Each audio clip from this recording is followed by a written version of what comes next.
अस्सलाम वालेकुम स्टूडेंट्स, उम्मीद करती हूँ आप सब खैरियत से होंगे। आज आपकी जमात पंजम की किताब का लेक्चर नंबर 15 है। आप अभी पढ़ रहे थे सबक नौजवान सिपहसालार।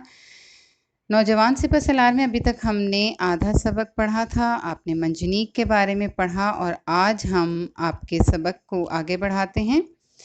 हमने पढ़ा था अभी तक कि मोहम्मद बिन कासिम ने दरियाए सिंध के मगरिब का पूरा इलाका फ़तह कर लिया और फिर अब उसे मशरिकी जानिब के इलाके की तरफ जाना था ताकि वो राजा ताहिर का मुकाबला कर सके, क्योंकि वो दरिया की मशरिकी जानिब पर था।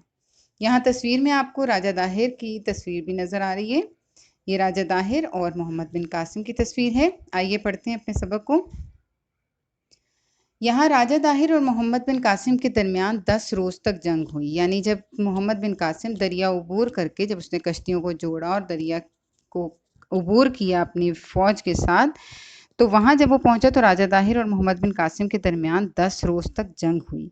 मोहम्मद बिन कासिम की फ़ौज सिर्फ 12,000 अफराद पर मुश्तमिल थी, जबकि राजा दाहिर की फ़ौज में 60,000 आदमी और कई हाथी भी थे। यानी मोहम्मद बिन कासिम सिर्फ 12,000 के अफराद के साथ था, जबकि राजा दाहिर के पास अफराद मतलब फ़ौज भी ज़्यादा थी और हाथी भी थे। यानी 60,000 आदमी और कई हाथी थे। मुसलमान बहुत पुरजोश थे।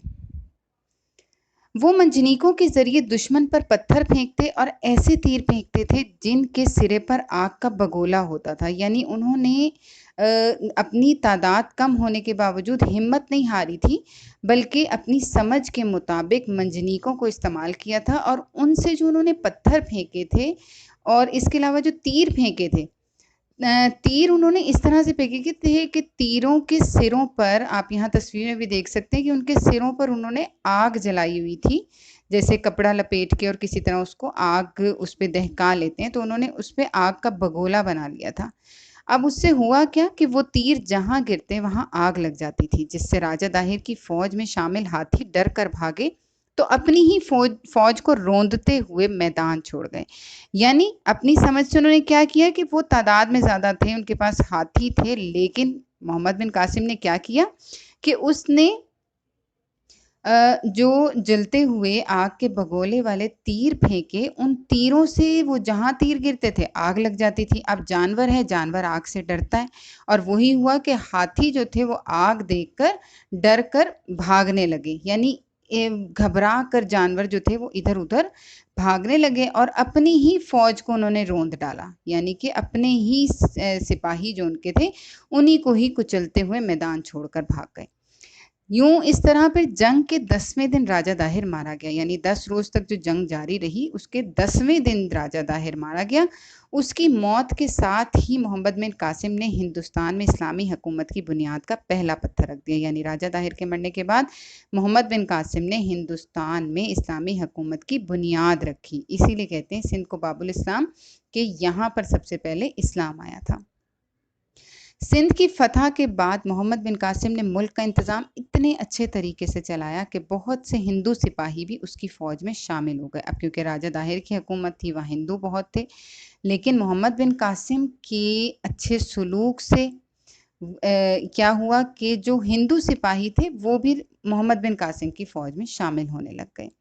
मोहम्मद बिन कासिम ने अपने अच्छे तौर तरीक़ों और हुस्न सलूक से सबके दिलों में घर कर लिया और यहाँ अमन व सुकून और भाईचारे की फ़िज़ा कायम हो गई। यानी उसने अपने अच्छे तौर तरीक़ों से लोगों के दिलों में जगह बनाई और वहाँ अमन व सुकून की फ़िज़ा कायम हो गई। ये आखिरी लाइन आप देखिए, वहाँ पे वो कहते हैं, दीबल उसी मुकाम पर वाक़ था जहाँ अब पोर्ट कासिम कायम है। यानी दीबल जो है वो पोर्ट कासिम का पुराना नाम है। यहाँ पर आपका सबक जो है वो मुकम्मल हो जाता है। ये देखिए, ये आपके सामने है पोर्ट कासिम की तस्वीर, यानी बंदरगाह कराची की पोर्ट कासिम, जिसका पुराना नाम जो है वो दीबल था और आज ये पोर्ट कासिम के नाम से जाना जाता है। यहाँ आपका सबक कंप्लीट हो जाता है। आपने सबक को ध्यान से, तवज्जो से अब मुकम्मल पढ़ना है, क्योंकि आज जो आपका होमवर्क है उसमें आपके सामने हैं अल्फाज मायनी और सवालात। मायनी देख लीजिए, बहरी अबूर करना, बगोला, फसील और सिरे। इसी तरह आपकी किताब के 4 सवालात सिर्फ आपने करने हैं अपनी कॉपी पे। सबक का नाम, हेडिंग देनी है। प्लीज़ काइंडली हेडिंग ज़रूर दिया करें, दिन और तारीख लिखा करें, मार्जिन लाइन लगाया करें ताकि काम खूबसूरती से हो।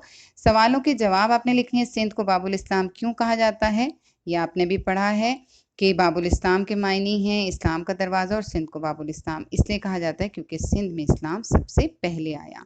दूसरा सवाल है, दीबल की बंदरगाह कहाँ वाक़ थी। ये थी और हैं का फ़र्क ज़रूर समझिएगा। थी से लिखा है क्योंकि दीबल पुराना नाम था। तो आपने इसका जवाब जो हमारे सबक की आखिरी लाइन में था कि दीबल उसी, यहाँ सवाल से शुरू करिएगा कि दीबल की बंदरगाह उसी मुकाम पर वाक़ थी जहाँ अब पोर्ट कासिम कायम है। मंजनीक किसे कहा जाता है? मंजनीक आपने अपने लफ्ज़ों में वहाँ से पढ़ना है, लेकिन कोशिश किया करें जवाबात अपने लफ्ज़ों में लिखें। आप लिखेंगे इसी तरह ही कि मंजनीक जो है वो अरबी ज़ुबान का लफ्ज़ है और मज़बूत फसीलों को तोड़ने के काम आने वाली मशीन मंजनीक कहलाती है। मोहम्मद बिन कासिम ने दरिया को कैसे अबूर किया, ये भी आपने आज पढ़ा है। तो आपने अपने लफ्ज़ों में इसका जवाब देना है। और एक आपका होमवर्क और है, आपने एक मज़मून लिखना है उर्दू बे कॉपी पर, 14 अगस्त की तैयारियाँ। Thank you. अल्लाह हाफ़िज़।